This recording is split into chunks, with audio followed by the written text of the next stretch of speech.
She was 27, but in her soul, time had paused long ago. Angel had grown up in a house where love was an echo, something you could vaguely hear in old memories but never feel in the present. Her father was loud when angry and silent when he wasn't. Her mother was tired, not just physically, but in a way that made her eyes hollow even in daylight. Their words were knives, and silence was worse. By the time she turned 10, Angel learned to fold into the smallest version of herself, to avoid being seen or blamed. She learned to cry without sound.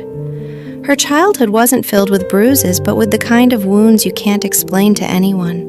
The ones that whisper you're not good enough, not wanted, not loved. As she grew older, the world expected her to move, to grow, to work, to become something. But something inside her had rusted. She didn't know how to dream. College was a blur. Friends came and went.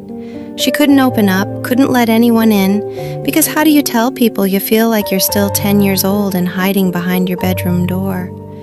So she learned to fake smiles and nod in conversations. Jobs felt like prisons. Mornings were heavy, like carrying invisible weights.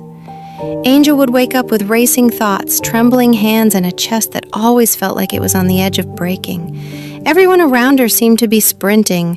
Promotions, weddings, travel plans, families, and she was in the same rented room for the last 4 years, surrounded by books she couldn't finish and clothes she never wore.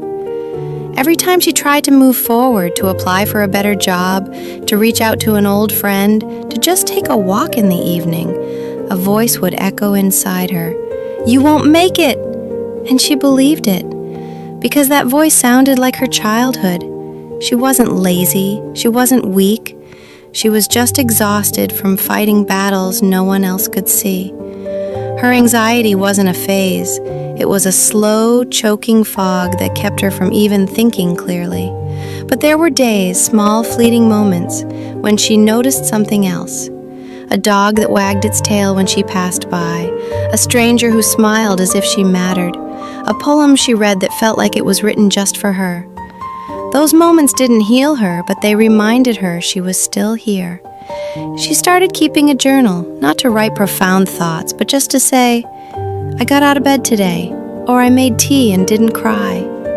Peace, she realized, wasn't a place. It was a moment, one moment at a time. And maybe healing wasn't about forgetting the pain, but learning to live despite it. So she stayed. She kept trying, softly, quietly, and on her own terms. While the world moved fast, Angel learned that it was okay to move slowly, to exist gently, and maybe one day to live freely.